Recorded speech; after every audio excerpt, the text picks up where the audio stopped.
Again, my name's Tucker Bamford. I'm one of the full-time guides for Trouts fly fishing. I've been in this business for, oh gosh, a long, long time, guys. About 20 years or so or more, I've been working in the fly fishing business. So, grew up right here in Colorado, and one of the things I got introduced to as a young kid, when I was about 12 years old, I got introduced to high mountain lake fishing in Colorado. My dad drug me over to the Flat Tops Wilderness in northwestern Colorado for a birthday trip, and I was pretty much hooked after that. A lot of cool stuff about fishing in the backcountry, guys, some of it is just simply that you're in such a pristine setting. Any fishing is cool for the excitement of it and being on the water, but to be able to hike back into the backcountry, get away from people, and get out in this really pristine wilderness and catch gorgeous trout back there. One of the coolest things you could possibly do, in my opinion. So I absolutely love it. I wish I could do more of it, but I guess we all probably wish we could do a little more fishing now and then. So guys, of course, we'll go ahead and dive into some content here for you. I am going to talk really quickly about some backcountry essentials, some items to take away with you in order to be safe and comfortable back there. But I'll keep that to a minimum because I know most of you guys really probably want to learn more about the fishing. All right, so we'll focus on that. Diving right in here, guys. This first slide, the backcountry essentials. There's a few things, like I said, that you really want to have with you just to be safe and just in case you have some sort of an emergency situation back there. It might seem kind of innocuous, like hiking away from the car a mile into the backcountry to go and fish for the day. But guys, if there's nobody else around and something goes wrong, you could be in a potentially serious situation. So you want to make sure you're prepared. First, most important thing to have in the backcountry, guys, is a decent knife. And personally, I like a fixed blade knife like this as opposed to a folding blade. It's a lot more solid so that if I do find myself having to limb a tree or build an impromptu shelter or something crazy like that, I got a little more solid tool to do it. Guys, I did try to somewhat prioritize this list based on, priority as far as like I would never go into the back. That's first thing on the list. Some sort of fire starter is good, guys. A bit lighter works, but you're better off if you got some matches in a waterproof case, because even if those get wet, no problem. Even if it's super cold outside, those matches are still going to light. Where a bit lighter, sometimes in the real cold, or if that thing does get wet, it's not going to be dependable for you. So good idea to have a fire starter. Rain gear, absolutely paramount, guys. Probably the biggest mistake that I see people make, the biggest kind of classic blunder, is not to be properly prepared with enough outerwear or warm layers out there. Warm stuff is good. Rain gear is really top of the list, okay? And I like to have both a rain jacket and rain pants personally, because if it does get wet out there or it gets windy, that's going to create a lot more warmth for you. You do want something really nice and lightweight, okay? You don't want to like take your big heavy Gore-Tex jacket. You can, but guys, take something nice and light, because keep in mind, you're going to be tilting this stuff at elevation on your back everywhere you go out there. Water filter and iodine tabs, guys. So I always carry about a quart of water just in my backpack, but personally I carry a filter, and I actually do carry some iodine tablets as well, just so that in the case of an emergency, if I do have to stay out there longer than I expect, I got another way to purify my water. Iodine's kind of hard on your system though. You're better off using a filter. If you have not seen these Grail filter bottles, guys, and you do some backcountry stuff, you're totally missing out. This is like the coolest thing I've found in years for backcountry. It's basically two nesting cups. You're simply going to dip the one into the stream and then put the other one on top of it, and using your body weight, you're going to push the one cup into the other, and it filters the water as you go. So super cool, because you don't have to carry a ton of water. And pretty much anywhere you're going to fish in the Rockies, you're going to be close to some stream or some other sort of water you can filter, so you have plenty of drinking water. Altitude sickness is a big deal. I'll talk about that a little bit more later. But the best way to fight altitude sickness is water. Plenty of hydration. All right. So definitely take some water with you, and I recommend having a filter or some iodine tabs as well. I do like to have a basic first aid kit. Excuse me. Map and compass, in my opinion, are absolutely essential. You can use a GPS, but if you drop a GPS on the rocks and it breaks, then you don't have a map anymore, okay? If the batteries run out, you don't have a map anymore. So I'm old school. I like the good old map and compass, all right? And know how to use this thing, all right, guys? One of the arrows is red, one's black. Know which one is north, all right? And a flashlight, a good idea to have along with you if you do happen to get stuck overnight. Waterproof hiking boots. One of the other biggest blunders that I see, guys, is people going out and not having proper footwear out there. They've got maybe like a lightweight tennis shoe or running shoe or something, and they're hiking these rough trails. Guys, you can do it, but you'll be so much more comfortable. Your feet will be happier at the end of the day, and you're less likely to, sprain an ankle or hurt yourself if you got a good supportive boot. Personally, again, I do use something waterproof. You can see I like a full leather boot, and I like something with good torsional rigidity. You can see me trying to twist on this thing, and it's really nice and stiff sole, okay? That's a good deal for a hiking boot. If you don't have like a Gore-Tex liner or something in there, make sure you treat them with some waterproofer before you go. Guys, an emergency bag or emergency blanket, not a bad idea to have in the pack as well. Again, this is something you plan not to use. Hopefully you never have to use it, but it's great to have it if you do. So moving on to the next slide, I got a few more essentials for you. Again, we'll just breeze through this stuff pretty quick. I do always have an emergency whistle so that I can signal an SOS. Personally, mine is just tied right to my compass, all right? So those two always go together with me into the backcountry. Some warm layers. Guys, don't underestimate how cold it's going to be at elevation up there, okay? You got to understand, first of all, as you go up in the Rockies, the temperature drops about 5 degrees per 1,000 feet that you go up in elevation. So that means if it's 60 degrees here in Denver at about 5,000 feet and you go up to 11,000 feet, it could be 30 degrees colder. It's going to be 30 degrees up there, guys, in the morning. Even in July, my guides will ice up right when I get there. It's cold, so be prepared for it. Generally, like I'll dress in some long johns and light layers, light fishing layers for the hike up, but I've always got some sort of a big puffy jacket or a down vest or some other sort of real heavy layer to put on when I get to the lake. And that way, when you roll up to the lake and you're, warm from the hike and 15 minutes later, you're sitting there shivering, you got something to put on, okay? That extra warm layer is also a good piece of emergency gear. Again, if you happen to get stuck out there overnight, which you sure hope doesn't happen, but if it happens, guys, that warm layer, you're going to be so happy to have it. Let's see, extra food. I say extra in capital letters because, guys, I have some food that I plan not to eat while I'm out there on the trail. Again, this is just emergency food. It could be a chocolate bar, granola bar, some beef jerky. Nuts are good, high protein, high fat stuff. But have something that's compact, a lot of calories to it that you just don't plan to eat over the course of the day. And that way, if you do get stuck out there for some reason, then you got something to fall back on. Guys, sun protection, big deal out there. Elevation, there's less atmosphere between you and the sun.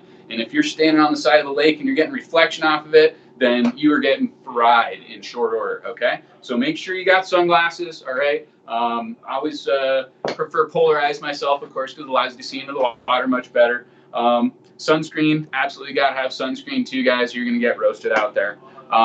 Insect repellent's a good idea too. You don't see too many insects above tree line that will bite you, but definitely at the end of the day, coming back down through the trees to the car, you'll run into some mosquitoes in the summertime up there. And let's see, gaiters. So you probably saw one attached to my boot, guys, but really, really good piece of equipment for the backcountry.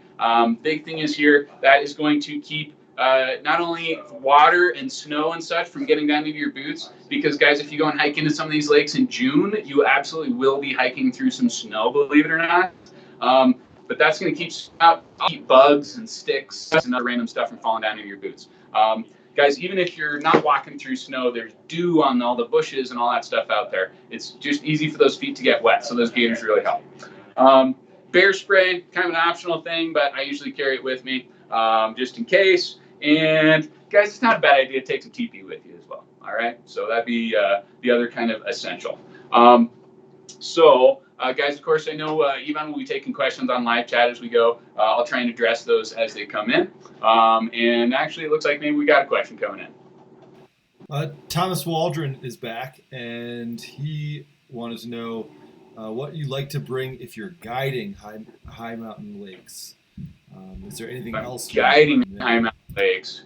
So the fact is, guys, I don't actually guide on these high mountain lakes. So usually I'm just having to worry about myself. But the typical stuff, of course, you're going to have to worry about for the course of the day. You're going to have not only have gear for you, but some extra gear for your clients. Make sure that you got water, and force your clients to drink it before they go up the trail, particularly if they're not from Colorado. Let's see. Biggest thing there, I mean, honestly, to me, guiding high country is more complicated, but it's also simpler because you're not having to deal with waders. You know, generally I don't take waders and float tube and stuff to these high mountain lakes. Occasionally I might, but keep it simple is my best recommendation for you there. You're going to have 10 or 15 pounds worth of like emergency gear and stuff with you. Other than that, man, pack light. I wish I had maybe more experience on that answer for you, but hopefully that covers it for you. And again, guys, Ivan's got you on live chat, so just ask other questions that come up, and I'll address them as I can. So moving along, guys, from some of those basic essentials that you want to carry along with you. Next thing, if you ask me, is how to start planning your trip. Like, where do I go? For good reason. A lot of people like myself who have worked their butts off to find some of these high country areas and, burned a lot of boot rubber and boot leather and, sweated to death going and finding these trout.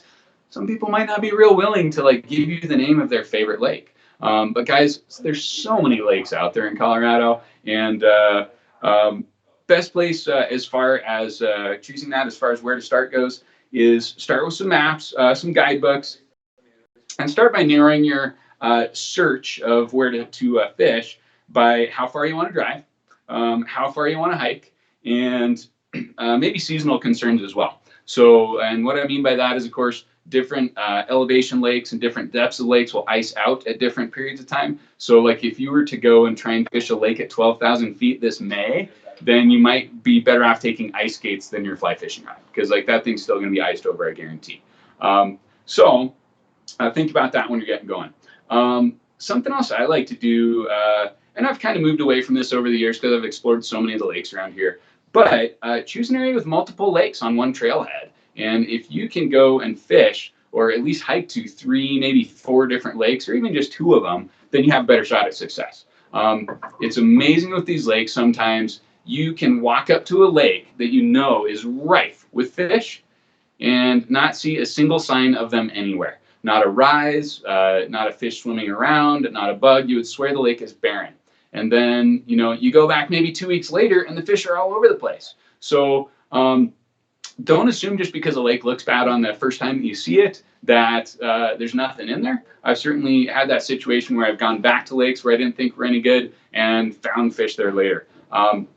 But it does help, like I said, your chances of success if you are going to an area that does have multiple lakes in a string, so that you have some options. Let's see. Moving right along, some good resources to help you start planning your trip, guys. So this DeLorme Atlas is probably my primary trip planning tool when it comes to just kind of basically looking at areas. It's not going to go into incredible detail. I certainly don't trust this as a map to hike in the backcountry with, because it doesn't give you fine enough detail the contours. But really handy for trip planning.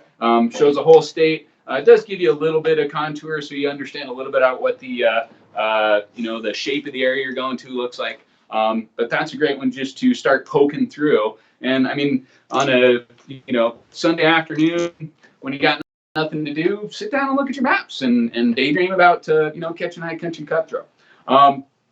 Colorado Fishing Guide and Atlas, another real handy one, guys. This one covers a lot of the bigger lakes and stuff like that, but it also the entire state. It's got basically just every little lake out there. There's some obviously that are not in here, maybe that don't have names. I actually went on a tear for a while looking for those unnamed lakes that had fish, just simply because I figured nobody else was messing with them. But the fact is, guys, that's a great trip planning tool as well. The other neat thing about that is it's not going to do like great as far as the ratings. It does actually give you a rating, but it's actually going to tell you, okay, like I'm going to grab a random one. Potato Lake here is rated fair for brook and rainbow trout. Tells you rough location, north of Durango, approximately 30 miles, and then shows you the trailhead and stuff there. But really handy resource, guys. Let's see. Colorado's Lost Lakes and Secret Places, another really cool book that came out recently. This one is not exhaustive, okay? This just covers some lakes in the state that the author has personally been to. Cool book, though. Definitely very handy. One of my other favorites is Mr. Schweitzer's Guide to Fly Fishing Rocky Mountain National Park. That one is, of course, just on Rocky Mountain National Park, but fantastic guidebook. Some really good photos and stuff in here. One of my favorite features to it is that it gives you an actual elevation profile, so you can see kind of what the steepness of the slope that you're getting into is. So great book. Another one again for trip planning. Guys, Trails Illustrated maps are probably my favorite ones to use. And frankly, I'll just sit there and dig through one of these sometimes and just poke through and look at lake after lake after lake. And if I find something maybe looks interesting to me, I'll try and cross-reference it in that fishing guide atlas. Guys, there are certainly lakes out there where, maybe this shows that there's trout in them, but there's not. So do just be conscious that you should have a backup plan. And it's always better if you can cross-reference. And if two resources say that there's fish in there, chances are they're probably there. So, the other cool thing about this, guys, is truly, like, to me, fishing is really about exploring. It's about going out and seeing new places and doing new stuff. And, man, is it even more satisfying going to a new spot and having success than it is going to the same old hole that you go to Decker's every week and catching that same trout that you named Bruno, all right? Not that Bruno's not a cool trout, but it's cool to get out there and explore. So, all right, moving right along, guys. And again, shoot in questions as you have them in the live chat. So seasons in the high country, I don't really think of these as like, spring, summer, fall. Kind of odd how the seasons work up there. But I think of the first high country lake fishing season as ice out. So ice out is, of course, when that ice just barely starts to melt away from the edge of the lake in the spring, as you can see in that photo there. This was actually, like that photo, that was the perfect day. It could not have gotten any better. I got tired of catching fish after 2 hours and just sat there and looked around for a while and then caught a few more. But essentially, if that ice is just far enough out where you can barely cast to the edge of it, and the edge of that ice is over deep enough water for those fish to feel comfortable, that's like the magic equation, guys, okay? The fact is, those fish really tend to concentrate in the shallows when that ice starts to come out, but not for long. Sometimes it could only be for 3 or 4 days or a week, maybe 2 weeks on some lakes. But when that ice starts to melt, it happens really fast. I've literally been to a lake where I saw this situation and then went back 3 days later and the whole lake had iced out. So it happens fast, guys. Action can be good all day, but usually, as with most fishing, I tend to find that ice out, your best chances are in the morning, all right? So moving along here, guys, next season is summertime. Summer, of course, is the time when a lot of you guys want to get up there. And, you got nice weather. It's pretty. You're not going to hike through as much snow. But the deal is with summer, the fish tend to spread out a little bit more, where they cruise the lake and roam around. And so, you might not find like those big concentrations of fish that you would in that early spring, that ice out season. But really fun time to fish these high mountain lakes, partially because that is when you're going to find some of the best dry fly fishing. Usually your hatches are going to be mornings and evenings. We'll talk a little bit more about the fact that I would rather be in the morning. Just a little bit later in the presentation. But yeah, mornings and evenings really, guys, in the summertime are the time to be there. Midday, I don't know, sit down and have a beer or something. So let's see, moving right along. Then we got the fall season.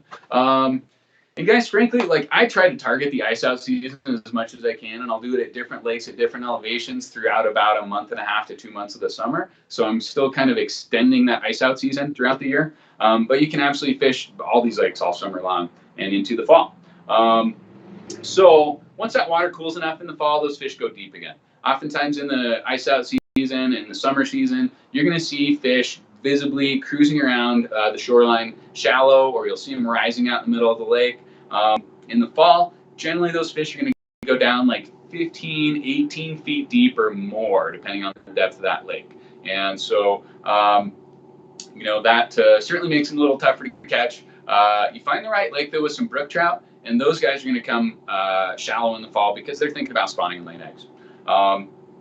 But as with a lot of rivers in the wintertime, in the fall, as that water gets colder, generally best action is to be around the middle of the day. I would say starting around maybe 9 o'clock, 9 to 1, somewhere right around in there. So, but that's really season to deal with. After that, guys, you're going to need an ice auger, okay? So, and it's so hard to like hit that hole with the fly. So, anyway, I don't know. Hopefully, somebody at least got like half a giggle out of that. A little more as far as the seasons go, guys. As I mentioned, each lake kind of has its own timing. So, you can't assume that just because you went to one lake at 11,000 feet last year on June 1, that you go to another lake at 11,000 feet on June 1 this year and you're going to find the same conditions. Basically, there's a lot of things that affect the timing of that ice out. The lake depth is huge. Deeper bodies of lake or deeper bodies of water means that water there's more of it, and it takes longer for it to warm up and get the ice to melt. Sun exposure is huge too. So I can think of a specific lake that I fish. In fact, it's the one in that picture, guys. So that lower lake, you can see the ice is about 3/4, or not the one on the left, but the one on the right-hand side there. The ice is about 3/4 off.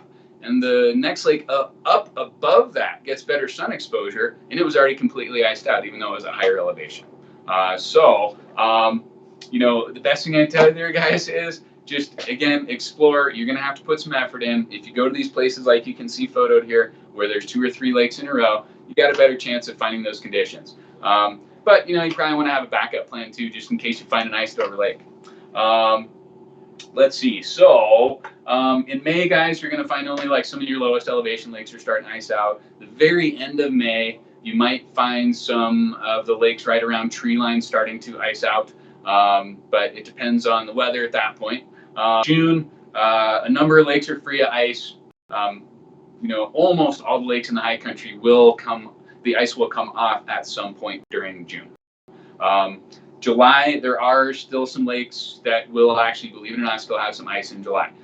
There's spots where I actually went on my birthday, August 22nd one year, and I still found like 3 feet of ice on half of this one lake. Just because it was in a deep chasm. It's a deep lake, doesn't get any sun exposure, and it's like 13,000 feet in elevation. So the thing just takes forever to melt. So guys, you can find some good fishing right on through September.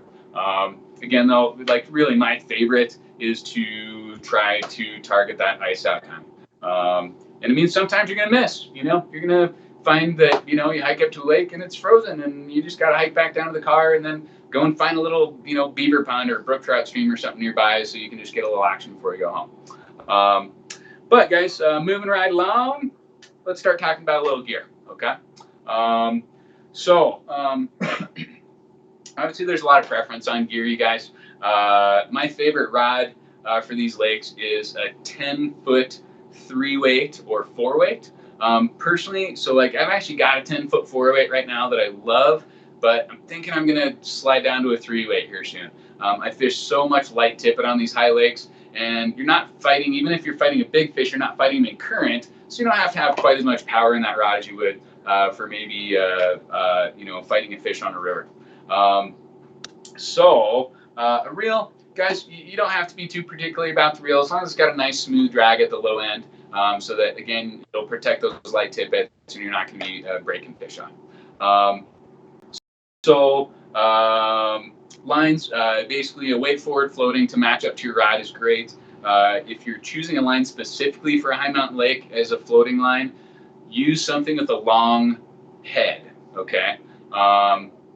Basically a very short head, like a small stream style line, is just not going to roll cast very well. And there's a lot of situations where you don't have space behind you to make a regular cast, so you want to be able to roll cast properly. So I like a line that's got a head length of at least about 40 feet or so, and that's really going to make that roll casting a lot easier. Sometimes I do fish some streamers and scuds down a little deeper in the lakes, and so I like to have a full sinking intermediate line as well. Preference, guys, that the line you're going to get the most use of out is that floating line, but particularly like if you like to do float tubing, maybe you want to drag that streamer around on your sinking line behind the float tube. That intermediate line is a great way to do it. Leaders and tippets. So this is a little bit situational, guys, but for the most part, if I'm throwing dry flies, I'm usually going to use a 9-foot leader. If I've got ridiculously stupidly picky or skittish, spooky fish, I might go out to a 12-footer. But I'm almost always tapering that down to I'm using a 6X tippet at the end. I'll use 5X for some larger flies, but the water's so clear that these fish get an incredible look at your flies and your gear, and so fine tippet I think really helps. Personally, I use nothing but fluorocarbon tippets, and I just stick to nylon leaders because they're cheaper. Nymphs. So I'm going to use that same 9-foot 5 to 6X leader. Generally, what I'm going to do, guys, is actually tie down a size from my leader to my tippet. So in other words, I'm going to start with a 9-foot 5X leader and put 6X fluorocarbon tippet at the end of that guy. And that's just going to make your strongest knots. Streamers, that's the only time when I'll go a little heavier, and I'm not going to go heavy like I would fish in the Colorado River with a big, sex dungeon or something like that, because I'm just talking about throwing small streamers. I'm generally going to stick to a 4X, a 9-foot 4X leader. Some other stuff as far as gear goes, guys, I find a lanyard super handy for fishing in the backcountry. There's other stuff that's really nice for like fishing the boat or that kind of thing. But generally, instead of taking my whole pack or my whole vest, I'm going to pack really light. I mean, I'm going to be carrying already 10 or 15 pounds worth of gear with me before I add fishing gear. So I like to pack light. So lanyard has a spot for your float, line clippers, forceps, a couple of tippets on there, fly patch on there, and basically, guys, it's going to be really lightweight. So I can just put a fly box in my pocket, got my lanyard, and that's basically the fishing gear that I need other than my rod and reel. Okay. So let's see, moving right along. And again, guys, just bump in with questions, as they come up. So let's talk a little bit about rigging. And guys, I use a few different styles of rigs. If I actually see fish rising, that's when I'm going to go with a double dry rig, so a dry and dry. Mainly the reason I do that is so I can use something smaller behind that I'm not going to be able to see very well, put something smaller or something bigger rather in front that's going to act kind of like my strike indicator, or at least tell me, roughly where my fly is. But generally, again, I'll use like a 9-foot 5X leader, 6X tippet, 2 to 3 feet of 6X tippet to my first fly, another 2 to 3 feet of 6X tippet to that second fly. So it's a long rig, guys. But those, again, that water's so clear and those fish can see you from so far off that if you use a little too short or too heavy of a leader and tippet, I feel it really hurts your chances. I do some dry and drop rigs too, and hopper drop rigs. If I'm using like a bigger hopper, I might put that on 4X. Again, the leader generally I'm going to use something like about a 9-foot 5X, and then drop that dropper at different depths behind that thing based on where you see the fish or if you see the fish. If those fish are any deeper than maybe 3 or 4 feet down, I'd really rather go to just a solid nymph rig, guys, and put a strike indicator on and some weighted flies and get them down there. Which is the next one, of course, nymph rig. I do like to personally use like a bobber style indicator, okay? And usually I use one of the smallest ones you can get, like a 1/2 incher. But I do always take a 3/4 with me, which is like that medium thingamabobber size. And the reason being, if it does get a little choppy out there, those small ones can actually get sucked under each wave as it goes over. And so you're not really seeing that indicator as well as you should. Yarn indicators are pretty useless on lakes, guys. So you're going to let that thing sit out there for a long time and you're twitching it and moving it, and that yarn's just going to get waterlogged and sink. So a deep nymph rig, guys, there are times when I wait in the fall. The water's really cold. Oh, and let's see, I'll get back to that. It looks like we got a question here real quick. So we have 2 questions. First is from Richard. Do you build your own leaders? And if you do, what's your formula? Wow, yeah, totally not that tactical, man. I do not build my own leaders. I would much rather just buy a straight tapered leader. One, there's no knots along it to catch, weeds and junk, but it also makes it easier to move that indicator up and down. And maybe if I was doing that deep nymphing thing, like I'll modify a leader, or you could build your own leaders for that, but I don't really see the need for it. And then the next question is from Jake. How long do you let a nymph sit before you recast?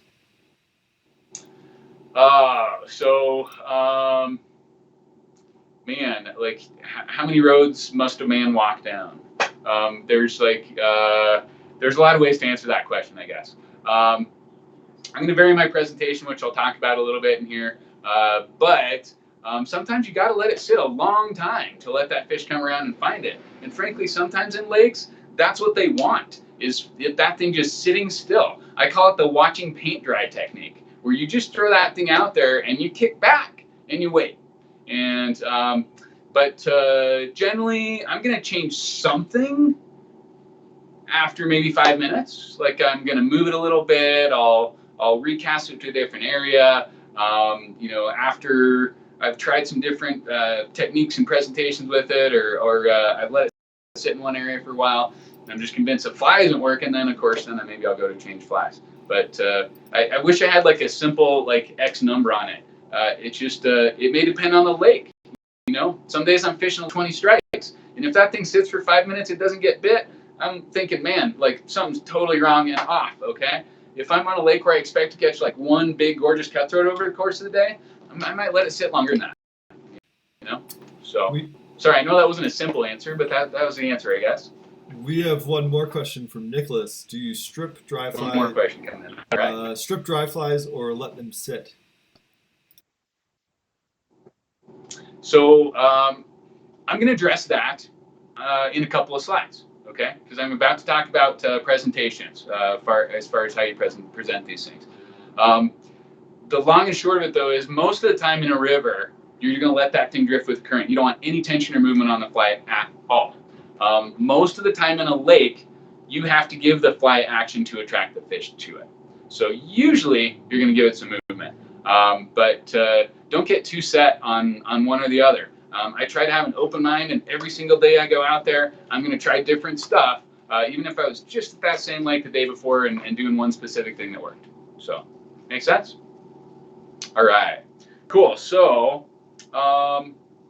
yeah, guys, so back to that deep nymph rig, I frankly, I don't use it very often. But occasionally I will use that deep nymph rig. I'll either add a bunch of tippet to a long leader, a 9-foot leader, or you can't even just do like straight tippet. But guys, these things are ridiculously hard to cast. You got to use a specialized indicator that you can pop loose to land the fish, or you have to bring that like 17-foot leader up to the tip of your rod and then grab your line and hand line the fish the rest of the way in, which is kind of comical. Okay. It works, but it's just, it's a dance, but guys, there are times, I think the deepest I've caught a fish on a nymph rig is like 23 feet, and like, that's a ridiculous nymph rig to be tossing around, but you can absolutely do it. The funniest thing is actually watching somebody throw it. So what I'll do is I'll sit on shore. Okay. And I've got like this 17-foot leader plus like 12, 15 feet of fly line hanging out of my rod tip. And I literally take the weight in my hands and I throw it as far offshore as I can. And then I take my rod and I roll cast that line past the flies. And then I roll cast it again and again and again. And like 10 or 12 roll casts later, that indicator is going to be tugging the flies further and further out into the lake to get them where you want them. So it's not even an actual cast. But it works when those fish are deep. And actually stepping back one step, guys, to just that standard nymph rig, it's worth mentioning, I use as little weight as possible. So I would much rather have like just a bead-head fly on there to get the flies down instead of a heavy weight. Because when you do have a heavy weight on there, it's more feedback for those fish, and I think they're able to feel that weight better, which is also why I use the smallest strike indicator possible. Those fish will come up and just barely fly, and they feel the slightest bit of resistance, and they're gone, okay? Very light weights and small indicators whenever you can get away with it. So down to streamers, guys. I don't do streamers as much as I do dries and nymphs. Oh, and I'm sorry, we got one more question here, it looks like, guys. This is a personal question. Is there any instance where you would use weight? Like, say, big chop? Where I will? No. Yes, chop or heavy wind. If that wind's blowing your indicator across the water so fast that like you're trying to fish 5 feet below your indicator, but the things are only getting like a foot or two down, well, you're going to need some extra weight. And, you know, ultimately, of course, getting down to the fish is key. But usually, I mean, I feel like I have better contact with fish if I'm just using like a tungsten head fly. So the first thing I'll do is just put on a tungsten fly instead of a regular bead head. If that doesn't work, I'll go and add a small split shot or some putty to get it down.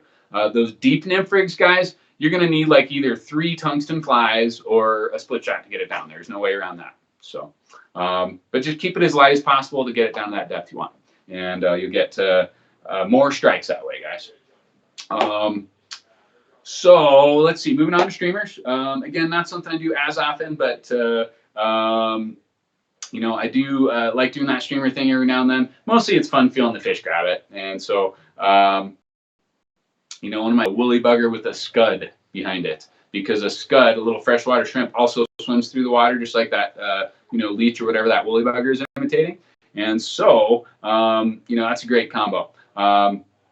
Cool to do from a float tube, but you can also just do that straight from shore. Again, I do prefer that intermediate line typically if I'm streamer fishing, if I cannot see the fish up shallow. If I can see the fish shallow, I'll just tie the streamer right onto that leader on my floating line.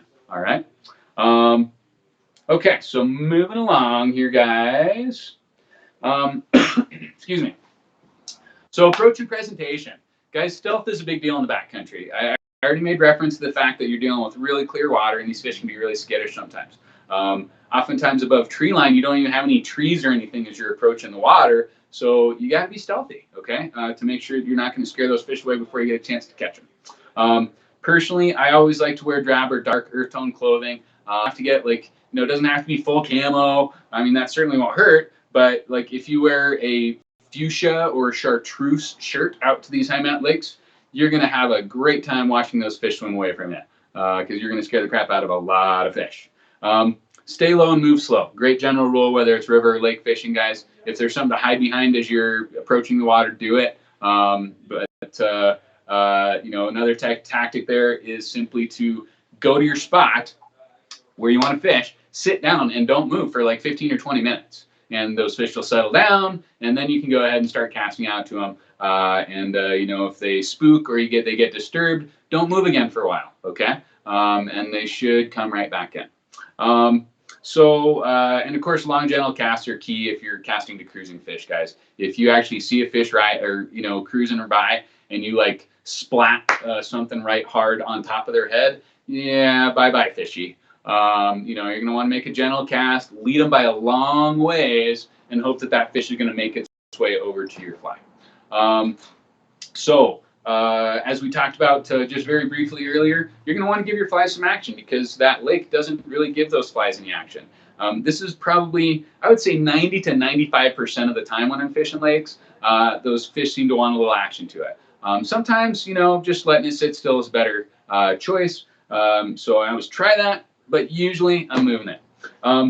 Make sure to vary your presentation too. Don't just go out there and like just strip the flies the same way all day, okay?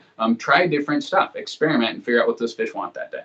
I like to often use like a twitch pause, so it's like short little twitchy, you know, strips like this, and then just stop for like anywhere from 10 to 30 seconds, and then more twitch, and then pause again. A slow drag and a pause is another real good one. That slow drag can be anywhere from 6 inches to like 3 feet, really slow, and then just stop it and let it sit dead still for a while. A steady retrieve, sometimes that works too. Some of you guys have probably seen a hand twist retrieve, where you can kind of keep that fly moving steadily by twisting your hand around. You know, you can also just do kind of like you would with like a woolly bugger or any other streamer, where you're just kind of doing a steady retrieve like this. And then, of course, like I mentioned, there's the watch paint dry. You know, watch paint dry is just toss that thing out there and just let it sit. Most of the time, of course, let the fly sit and let the rings settle from it before I start to move it. So whether it's a dry fly or a nymph, I'm going to toss it out there. I'm going to wait 20 or 30 seconds, maybe only 15 or so, but let the rings settle, let you know, everything kind of settle in. That's going to let your nymph sink down below your strike indicator, and then go ahead and start your retrieve or start your movements. All right. And guys, just, I mean, sky's the limit as far as different retrieves go. Looks like maybe we got another question. Richard is back. Ever use a sinking line and booby fly to get deep? Very cool technique, Richard. That's something I use more in lower elevation lakes where they're heavy, because that booby fly, for those of you guys who are not familiar, a booby fly has foam on it, and so it actually floats. The sinking line goes down to the bottom, the booby fly floats up above, okay? So really good technique for like Antero, Spinney, some of these larger lakes that are lower elevation, they're really weedy, because if you set your tippet up the right distance, that booby fly is gonna just hover right above the weeds. Super, super cool technique, but truthfully not really something I use in the high country. So. Has a question about damselfly hatch, but I think we'll wait for you to talk about insect hatches later. Wait to get to the bugs. Cool. Yeah, and bugs should be coming up here shortly. All right. So, I guess we're moving along here, guys. So, hey, what do you know? Bugs and stuff. All right, next slide. All right. So, guys, there's a lot of similar bugs in rivers and lakes. So you still have midges in lakes. For one reason or another, and I don't know why this is, but for some reason we call lake midges chironomids, because that's the Latin name for them. And most people just call the ones in rivers midges, but they're the same bugs, guys. In lakes, they tend to be much bigger. So my typical flies for lakes, generally about the smallest midge I carry is about a 20, and I'm much more likely to use like a 14 to 18, and I do carry them as large as a size 10. Okay, so that's a big midge. Like that thing's over half an inch long. You think it's like a jet fighter buzzing you when they blow by. But that's one of the best, most consistent hatches out there, guys. Where every lake that you go to will have midge hatches. So just make sure you carry a few different ones. I'll mention some patterns here later on, but blacks and reds, definitely my favorite color on those midges. Caddis, which is actually the photo there. That one happens to be an October caddis. I don't know if you can tell from that picture, guys, but like the body of that bug's like 1.25 inches long. It's a gigantic caddis. I have absolutely seen those in the backcountry in Colorado, but most of the ones you're going to be typical stuff like you would use on a river. Calabatus is the main mayfly that you're going to see in lakes. For one reason or another, you don't really see blowing olives and PMBs and green drakes and things like that in these lakes. But that calabatus is that's a pretty sizable meal for them. It's about a size 14 to 16 mayfly, and they're pretty obvious when you see them out there because you can see their little wings poking up like that sail on a sailboat. Damselflies. Damsels are really something. It's really rare to find them above tree line, you guys. And so that's something I do keep in my box, absolutely. But for the most part, that's what I'm going to be using down below tree line. They're just kind of dividing line. Once you get above that 11,000 foot timberline, those hatches are just not nearly as prevalent. Finally, you are going to see scuds, which is, of course, the next thing on the list, guys. But those damsels, like I said, it's a big meal. They're so fun to fish. They're stripping the nymphs pretty fast, or when the fish come up and eat a damsel dry, it's like an explosion. It's really cool to see. But it doesn't happen all the time, guys. You got to hit it just right. And I do use those nymphs, though, for sure a lot in those slightly lower elevation lakes below the tree line. Scuds, guys, if you see big fish in a lake above tree line or anywhere up, pretty high in the high country, I just about guarantee you it's got a good population of scuds. If you're not familiar, those are like little freshwater shrimp. And basically, it's like peel and eats for trout, guys. There's been times like I pulled my float tube out of a lake one day and turned it over, and I literally, like if I had counted them, I would have been counting for like 45 minutes how many scuds were on the bottom of my float tube. Like there's literally thousands of them. And so huge protein source, and when there's no other hatch going on, that's what those fish are typically going to go for. If there's a hatch going, they'll go and eat the hatch, and then when that's kind of enough of it left, they'll go back and eat scuds. If you're just seeing like a bunch of really stunted, skinny, like little trout in the backcountry lake, there's probably not scuds in there. Leeches are pretty much your other larger food source, guys, out there as well. And little tiny stuff, though, like if you're throwing a 2-inch long leech on these high country lakes, you're probably more likely to scare fish than you are catch them. But that's kind of your major hatches, guys. And well, let's see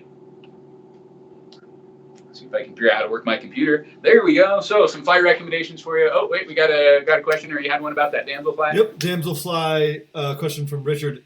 Any colors specifically that you like using or expect to see? So they colors, but my favorite damsel nymph is olive. My favorite damsel dry fly is blue. And you know, you're also going to see in adults, and sometimes you see kind of tan colored or grayish colored nymphs, but definitely that olive damsel nymph and a blue damsel dry. That's my favorites for sure. Cool. So moving right along, we got some dry fly recommendations for you guys. Guys, keep in mind when you're choosing flies for high country, most of the time, like these fish are not as picky as the ones you're going to see down at Deckers or you know, on the Bluewood Silverthorn or someplace like that. They might see some traffic and you know, they're going to be skittish, but generally not quite as picky. So some attractor style flies and stuff like that oftentimes work really well. I use a lot of terrestrials. Elk caddis, of course, guys, most popular dry fly in America. Great bug. I prefer the browns and the grays, anywhere from a 12 to a 16. Occasionally, I'll see these great big cream colored ones. So I do oftentimes have like a size 10 cream colored one as well. Parachute Adams, second most popular dry fly in America.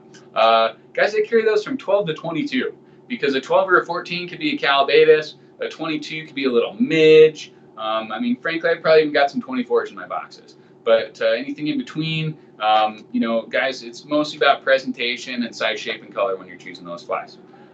Griffith's gnat, great bug, particularly when there's a really heavy midge hatch. The idea with that one is it's a cluster midge, so it's like actually a clump of midges all clumped together. But that's a good one for sure. Foam ant. Guys, I love a Skilton's Quicksight ant. I didn't actually write the name of that one on here, but that's Skilton's Quicksight ant. Oh, so I named it the turd the first time somebody recommended it to me because, guys, well, I mean, it kind of looks like something you're about to flush, but just looks so goofy, didn't really want to try it. But guys, they float incredibly well because it's like almost all solid foam and it has a little white spot on the top, which makes it a little easier to spot. But good bug for up there. Again, a lot of terrestrials up there. So those, yeah, size 14 to 18 is pretty good. I usually carry a few flying ants as well. You do see some good flying ant hatches up on these lakes. Black size 14 to 16 is probably about my favorite, but there's various different subspecies of those flying ants. So, I mean, you can go haywire with them, but again, like you're trying to pack light, and you don't really need to be as specific to the hatch as you would on some of these popular tailwater rivers. So, you know, keep it simple. Humpies, another really good one. Super buoyant and easy to see on the water. A little like size 18 red humpy, one of my very favorite backcountry flies. But reds or yellows work, and generally about a size 16 to 18 are the ones that are my favorites. Parachute hopper. Guys, love a little hopper in the backcountry, like a size 10 or 12, and maybe even down to a 14. Olive is my favorite color, but the fact is, you know, tans, even reds are fine too. Amy's ant, another real good one. That's like a chubby Chernobyl if you're not familiar. Chubby would be just good of a substitute there. Red's my favorite color in that one, like a 10 to 12. So, and the main reason I like that Amy's ant, it's really good for suspending a nymphoid. So if you're trying to suspend a tungsten nymph or something on a dry drop rig, that's a good one. So next, guys, of course, some nymphs. Again, you see some really popular stuff here that you probably used in rivers a lot. Beadhead flashback pheasant tail, 14 to 18. 16 is my favorite. That would go in like my top 6 flies list as a size 16 beadhead flashback pheasant tail. Rojo midge, red, size 18 to 20. That size 18 rojo midge also would be in my top 6 flies for a black zebra midge, anything from a few others. Beadhead flashback hare's ears.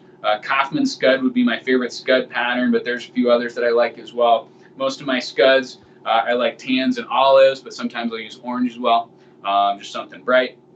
Flashback scud, that's a gray one, about 14 to 16 is good. I like to take a couple egg patterns. When all else fails, hanging right below an indicator, something's probably going to grab it.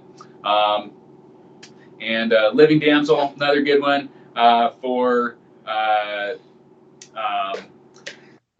those lakes that are below tree line where you might actually find some damselflies. And frankly, I mean, even if you don't see any damselflies around, you could still throw that thing. And some of those damsel nymphs, they're made to swim so nice that just have good action. You can just use like a streamer.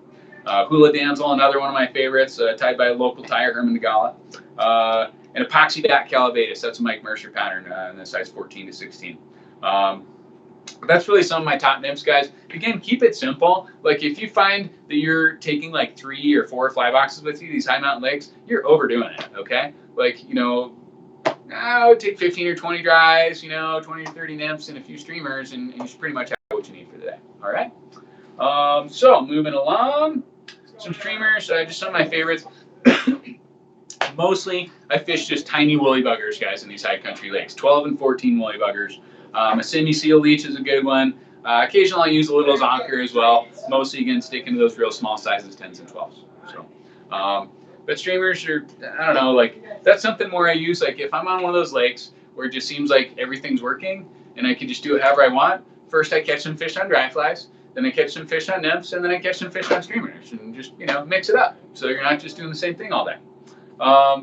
So a couple other things to consider, guys. And of course, I haven't even looked at time. How am I doing on time, Yvonne? Okay, cool. I got a thumbs up. So apparently I'm not over an hour yet. So a couple other things to consider, guys. Plan to fish early in the day before those storms roll in. And you got to understand, like, particularly if you're going above tree line, you get caught in a thunderstorm above tree line, there's nothing to hide in. It is going to get ridiculously cold. Your life is in imminent danger at that point, okay? So if you don't want to die, then, probably a good idea to fish in the mornings. A lot of mountain climbers use a rule to turn around. They have a set turnaround time. Personally, for me, my set turnaround time is 1:30. I'm leaving that lake at 1:30 and hiking back to the car, even if it looks like total blue skies, all right? So I'm that dork that will wake up at like 2:30 or 3 in the morning, drive 2 hours to a spot, hike an hour and a half in the dark with my headlamp so I can be at that lake at sunrise. That's maybe a little excessive for some of you guys, and you're probably not comfortable hiking in the dark unless you've been to that place a few times. But guys, man, you're going to do so much better if you can at least be at that trailhead as soon as it's light enough that you feel that trail, okay? I'd say 80% of my fish most of the year are caught before 9:30 a.m. So if you get to the trailhead at 8 and you arrive at the lake at 9:30 and then it takes you half an hour to rig up and get in the water, guys, you miss the best action of the day. So try and get there early. Let's see, have a backup plan, guys. Again, as I mentioned, you might find yourself in a spot where you hike up to a lake and it's frozen. Or you hike up to a lake that was great at one point, maybe last year or the year before, and you just can't see a single darn fish in there. So you want to have a backup plan. Again, that could be just another lake along the string that you're on, or a small stream. But it's a good idea to have that set up beforehand, so you don't feel like stuck when you get out there and you're like, oh crap, now what do I do? It's like, well, okay, well now I go to my backup plan. Plan B, not too tough.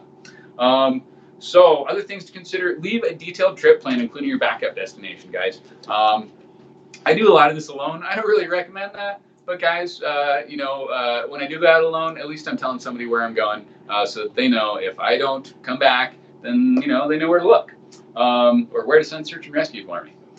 So take your fishing buddy, guys. Again, yes, I fish alone a lot. I probably shouldn't. But I've just, been lulled into a sense of complacency because I've spent so much time in the backcountry. But it is a dangerous place, and it's good to take a fishing buddy. Safety in numbers. Remember to keep your distance from wildlife, guys. 50 to 75 yards is a good kind of general distance to keep, depending on the wildlife. That said, moose are so unpredictable. I'm more scared of moose than I am of bears. And so, truly, you see a moose, that thing, don't try and creep up as close as you can to get a picture for Instagram, okay? But speaking of pictures for Instagram, take your camera. Guys, there's so much cool stuff out there to take photos of. And it's not always a fish. There's all kinds of cool wildlife, scenery, all kinds of neat stuff. And so a really good idea to do that. A float tube, guys, not a bad idea in some lakes. I've done a lot of float tubing in these backcountry lakes where I had to tote the thing in. What you have to understand about doing that, guys, it's not just a matter then of carrying waders and your float tube in. It's a matter of carrying like 3 more layers because that water is probably in the 30s. And so, like, if you're talking about fishing in June, like shortly after ice out, and you got 35-degree water, guys, you're gonna need like 3 layers of fleece pants on just to stay warm in that float tube. So, I mean, it's a commitment taking that float tube along. It is a cool way to do it. And certain lakes where maybe they're ringed in high trees or something, you can get out in the middle and cast back to shore, where other people would walk up to the lake with a fly rod and be kind of at a loss. But fun way to fish. I don't do it too much anymore. But it's a cool way to get out and explore some of the lakes. So I already mentioned just a little bit about altitude sickness earlier, guys. Altitude sickness is probably not something you're likely to be, like your life is probably not going to be in danger from it, but it can sure make your day miserable. And your life could be in danger from it at higher elevations. But in Colorado, when you're talking 11, 12,000 feet, most people that just can be an uncomfortable situation. You're going to get headaches. You're going to feel exhausted. And just not really want to do anything. It's just not much fun to fish at that point. So my game plan for altitude sickness is before I leave the car, I'm going to drink a quart of water or more. And that probably means like a half an hour up the trail, I'm going to have to stop and take a leak. But guys, that's part of it. So I'm going to drink a ton of water before I leave. And guys, like bare minimum over the course of that fishing day, from like say 5 a.m. when I leave my car to like 3 p.m. when I get back to it, guys, I'm going to drink minimum of 2 quarts of water, and generally like double that. If you do start getting altitude sick, you get a headache, guys, slam a lot of water, but that's probably not going to help a lot. Unfortunately, the only real cure for that headache is to get back down to a lower elevation as soon as you can. And so, but the water really helps, guys. Folks who typically have altitude sickness, if they hydrate well enough before a trip and continue to hydrate throughout the day, they oftentimes can get away without actually having any of those side effects. So, guys, that is pretty much all the content I got here for you. There's a bunch of photos at the end of the presentation here, just for some eye candy for you guys. Feel free to pop out other questions as we're going through here, guys. Nice fall brook trout. I love the looks of brook trout in the fall. Next one you got, that's a lake up in Glacier National Park. Not really known for its fishing, but gosh, it's a gorgeous spot. And there are actually some fish up there. I'll show you a picture of a brookie that'll maybe surprise you a little bit later here. Again, guys, it's not all just about the fish. So pretty cool to see some deer or elk or that kind of thing up close. Next one is a big old brookie that came out of one of those lakes up in Glacier National Park. No, I'm not going to name that lake. Sorry, guys. But just absolutely gorgeous colors. That one was caught in September. I wish that sun glare wasn't on him, but man, just great colors on that guy. Big beastly cutthroat on the next one. That's out of a local lake here in Colorado. Another shot of Glacier. Another nice brookie there. A moose poking at us through the woods.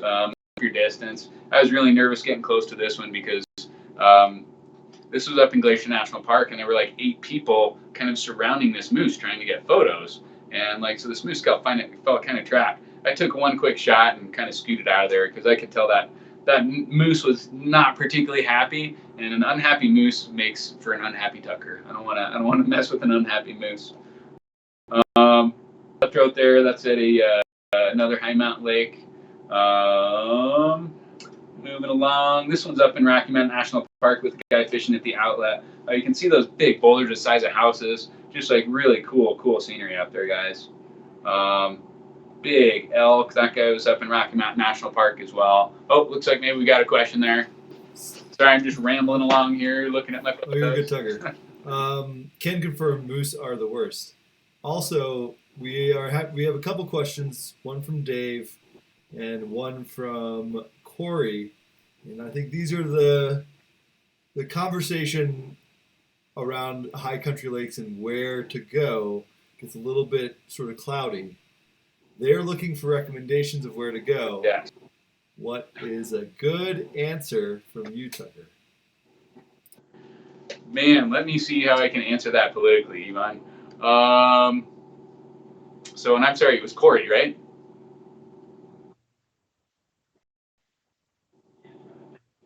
Corey and Dave. Okay.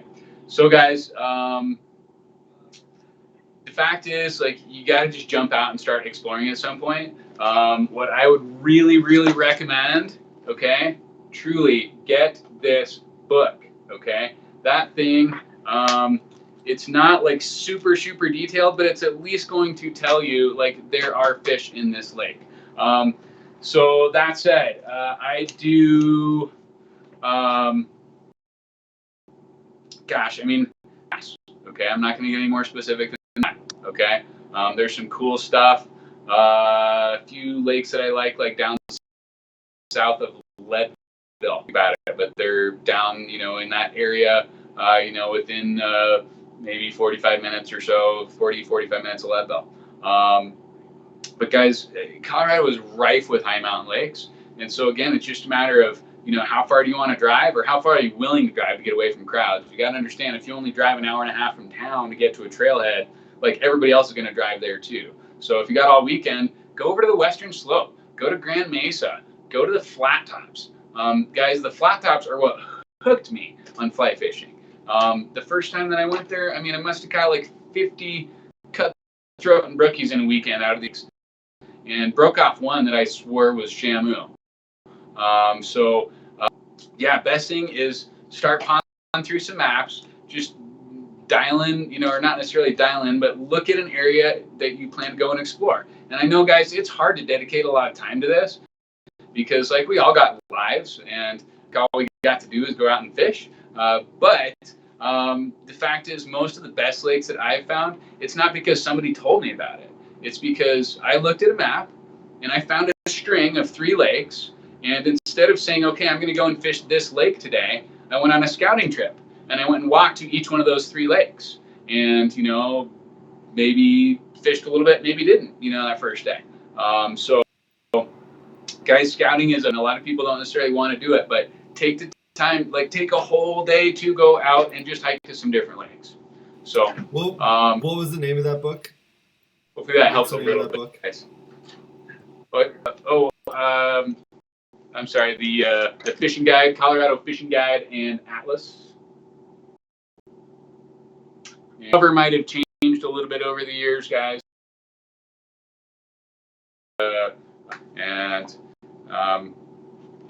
I mean, it always seems like you could use more information, but that one's pretty good as far as coverage and just covering the entire state.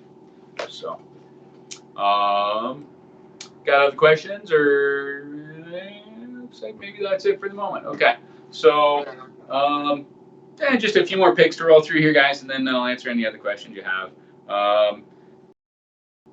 Oh gosh, that cutthroat that comes right up after the elk, that is like the most beautiful cutthroat I think I've ever seen in my life. Yes, I was out float tubing that day. And yeah, you gotta just like stop and smell the flowers and admire the fact that there's trout out there. Hard to tear your eyes away from them sometimes, but another cutty. Guys, I have such a penchant for cutthroat, and like I don't know what it is, but I just love cutthroat trout. I don't know if you can see the trout swimming under the fly line in that next shot, but kind of cool. He was sitting there taunting me. Yeah, it's like a 20-inch cutthroat sitting there like saying, hi, again, guys, like, dude, how gorgeous of a picture is that next one with the bird flying through and the sun shining off the lake? Like, how much cooler of a place could you possibly be? That is so much what I love about the backcountry. I mean, yes, I love the fishing, but part of it's just being there, guys. Another good one. If any of you guys do some climbing, you might actually recognize these 2 peaks. That's Evans and Bierstadt.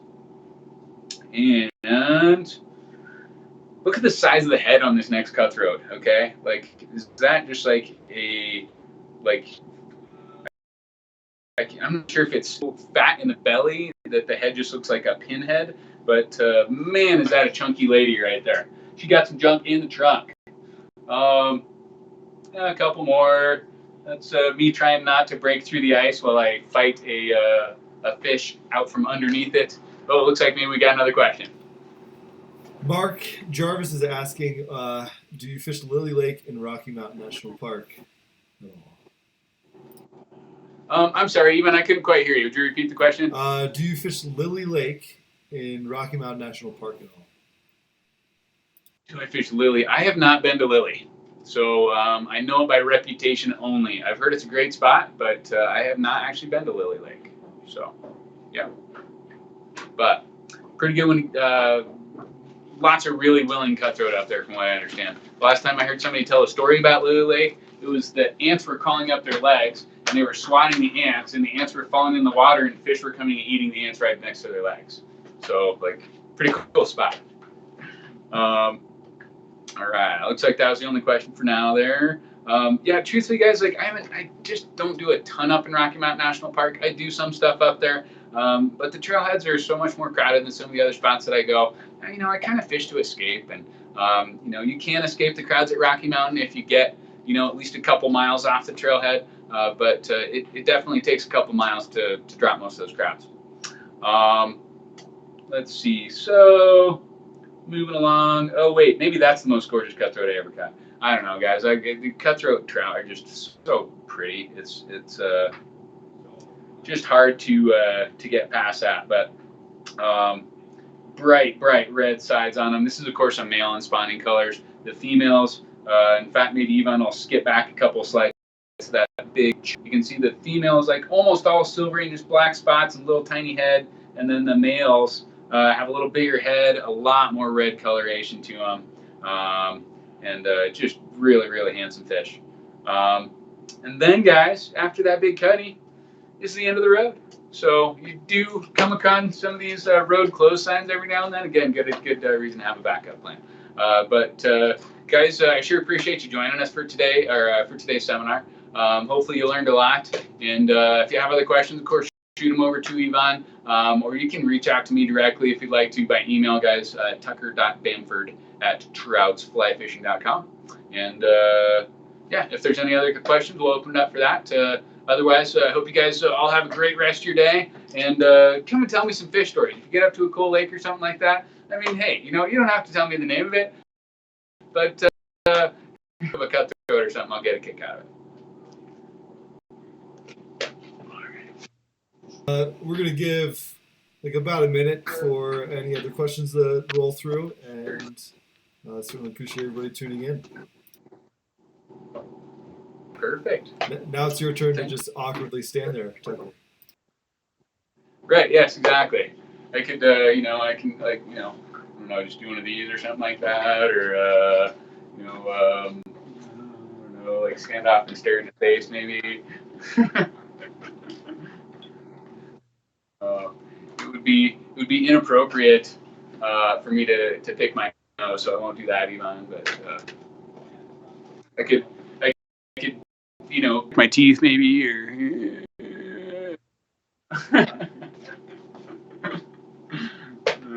right. All right. It looks like no questions are coming in, so thank you, Tucker. Cool. All right. Thank you, man. Could you tell about how many folks were attending?